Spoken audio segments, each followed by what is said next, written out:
Hi students, இந்த வீடியோவில் நம்ம என்ன பார்க்க போகிறோன்னா குரோமோஃபோர் கான்செப்டை பற்றி பார்க்க போகிறோம்.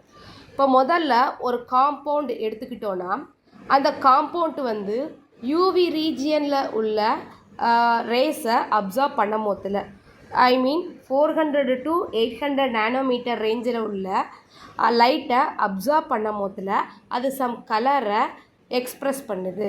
ஓகேவா? ஸோ அப்சார்ப்ஷன் அப்போ அங்கே என்ன அப்பியர் ஆகுது? சம் கலர் அப்பியர் ஆகுது. இந்த அப்பியர் ஆகிற கலர் எதை பொறுத்து டிபெண்ட் பண்ணி இருக்குன்னா அது அப்சர்வ் பண்ணுற லைட்டோட வேவ் லென்த்தை டிபெண்ட் பண்ணி இருக்கும். இப்படி பொதுவாக ஒரு காம்பவுண்டு அப்சார்ப்ஷன் அப்போ சம் கலரை வந்து எக்ஸிபிட் பண்ணிச்சுன்னா அதுக்கு ரீசன் அந்த காம்பவுண்டில் உள்ள குரோமோஃபோர்.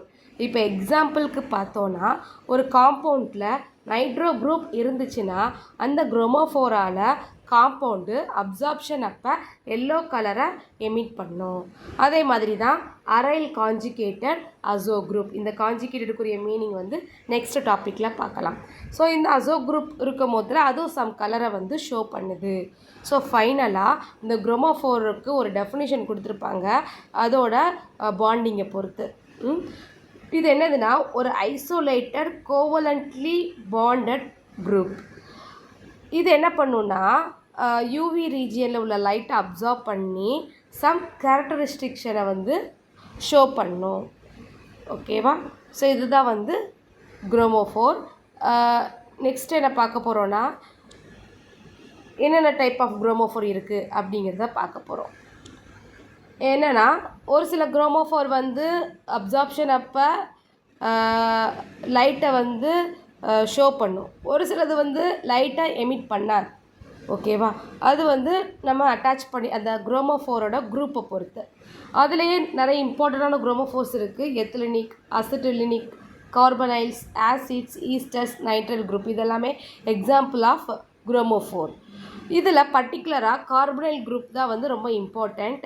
பட் இது வந்து அப்சார்ப்ஷன் அப்போ எந்த ஒரு கலரையும் எக்ஸிபிட் பண்ணாது. அதுக்கப்புறம் 2 டைப் ஆஃப் குரோமோஃபோர்ஸ் இருக்குது. எதை டிபெண்ட் பண்ணி இதை கொடுத்துருப்பாங்கன்னா டைப் பண்ணியிருப்பாங்கன்னா டிரான்சிஷன்ஸை பொறுத்து. இது இந்த டைப்ஸை பார்க்குறதுக்கு முன்னாடி உங்களுக்கு ஒரு சில விஷயங்கள் தெரிஞ்சிருக்கணும். என்னென்னா என் எலக்ட்ரான்ஸ்னால் என்ன, பை எலக்ட்ரான்ஸ்னால் என்ன, சிக்மா எலக்ட்ரான்ஸ்னால் என்ன அப்படிங்கிறது தெரியணும். என் எலக்ட்ரான்ஸுங்கிறது என்னதுன்னா காம்பவுண்டில் பாண்டிங்கில் இல்லாத எலக்ட்ரான் தான் என் எலக்ட்ரான். அதான் நான் பாண்டட் எலக்ட்ரான்ஸ் இல்லாட்டி அன்பேர்டு எலக்ட்ரான்ஸ். இது பொதுவாக காம்பவுண்டில் ஆக்சிஜனோ கார்பனில் ஆக்சிஜன், சல்ஃபர், நைட்ரஜன் இந்த மாதிரியான ஆட்டம்ஸில் தான் இந்த அன்பேர் எலக்ட்ரான்ஸு ப்ரெசண்ட் ஆகி இருக்கும். இன்னொன்று பை எலக்ட்ரான்ஸுங்கிறது ஒரு காம்பவுண்டில் டபுள் பாண்ட், ட்ரிபிள் பாண்ட் இருக்கும் போதில் அதில் உள்ள எலக்ட்ரான்ஸ் தான் பை எலக்ட்ரான்ஸ். ஓகேவா? ஒரு காம்பவுண்டில் டபுள் பாண்ட், ட்ரிபிள் பாண்ட் இருந்துச்சுன்னா அங்கே உள்ள எலக்ட்ரான்ஸ் தான் பை எலக்ட்ரான்ஸ். அதுக்கப்புறம் சிக்மா எலக்ட்ரான்ஸ். சிங்கிள் பாண்ட் இருக்கிற காம்பவுண்டில் உள்ள எலக்ட்ரான்ஸ் தான் சிக்மா எலக்ட்ரான்ஸ். இந்த எலக்ட்ரானுக்குரிய டிரான்சிஷன் தான் வந்து N2 pi star transition. So star போட்டிருந்தா எக்ஸைட்டட் ஸ்டேட்டில் உள்ள எலக்ட்ரான்ஸ் இல்லாட்டி அந்த ஸ்டேட்டை தான் வந்து ஸ்டார் அப்படின்னு மென்ஷன் பண்ணியிருப்பாங்க. இதில் ஃபஸ்ட்டு பாயிண்டில் ஒரு மிஸ்டேக் பண்ணியிருப்பாங்க. என்னென்னா ஃபஸ்ட்டு டைப்பில் வந்து நடக்கிற டிரான்சிஷன்ஸ் வந்து pi to pi star but இங்கே N2 பை ஸ்டார்னு கொடுத்துருப்பாங்க. அது ஒரு மிஸ்டேக்கு. என்னென்னா ஒரு குரோமோஃபோர் இருக்குது, அந்த குரோமோஃபோர் இருக்கிற காம்பவுண்டில் பை எலக்ட்ரான்ஸ் இருந்துச்சுன்னா அங்கே pi to pi star transitions நடக்கும். Example ethylenes, acetylenes. அடுத்து ஒரு இது வந்து first type of chromophore. Next type of குரோமோஃபோரில் வந்து பை எலக்ட்ரான்ஸ் இருக்கும், N எலக்ட்ரான்ஸ் இருக்கும். ஸோ அங்கே 2 டிரான்சிஷன் நடக்கும்.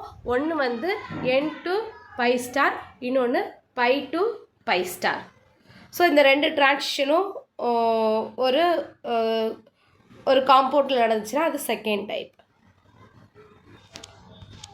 நெக்ஸ்ட்டு வந்து சிங்கிள் பாண்ட் இருக்கிற காம்பவுண்டில் குரோமோஃபோர் இருந்துச்சுன்னா அங்கே நடக்கிற அப்சார்ப்ஷன் அப்போ sigma to sigma star transition நடக்குது.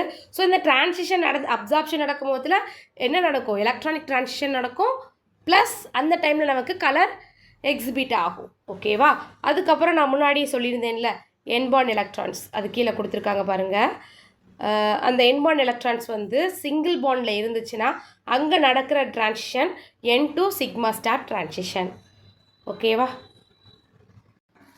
நெக்ஸ்ட்டு என்னதுன்னா, ஒரு காம்பவுண்டில் என்ன மாதிரியான குரோமோஃபோர் இருக்குது அப்படிங்கிறத நம்மளால் ஐடென்டிஃபை பண்ண முடியாது. அதுக்குன்னு எந்த ஒரு ரூல்ஸ் இல்லை.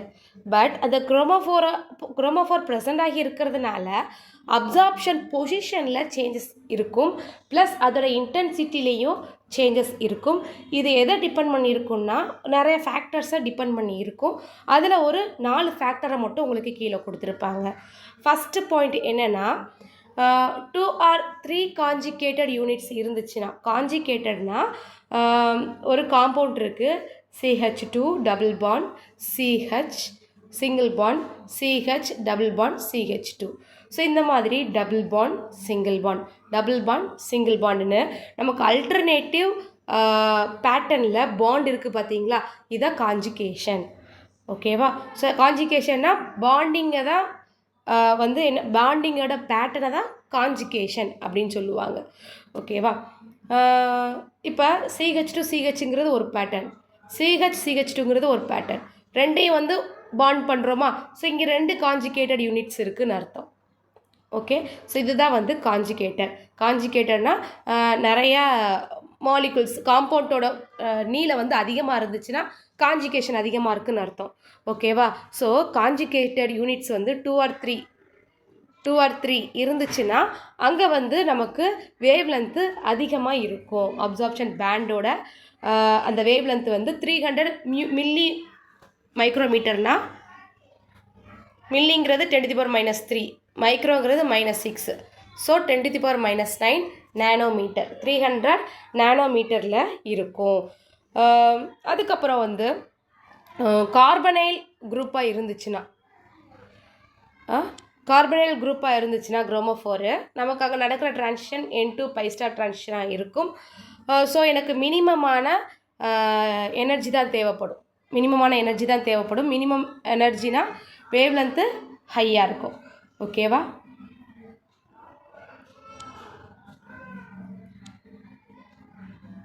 ஸோ செகண்ட் பாயிண்ட் என்னதுப்பா, கார்பனைல் குரூப்பாக இருந்துச்சுன்னா எனக்கு அப்சார்ப்ஷன் வேவ் லென்த் வந்து ஹையாக இருக்கும்.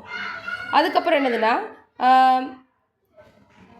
டையின்ஸ் ஆல்ஃபா பீட்டா அப்படிங்கிறதெல்லாம் சிம்பிள் காஞ்சிகேட்டட் குரோமோஃபோர். இது முன்னாடி சொன்னதுக்கு ஆப்போசிட் பாயிண்ட். காஞ்சிகேட்டட் 2 or 3 இருந்துச்சுன்னா அப்சார்ப்ஷன் வேவ் லென்த்து ஹையாக இருக்கும். பட் காஞ்சிகேட்டட் சிம்பிளாக இருந்துச்சுன்னா எனக்கு அப்சார்ப்ஷன் வேவ் லென்த்து ரொம்ப மினிமமாக இருக்கும்.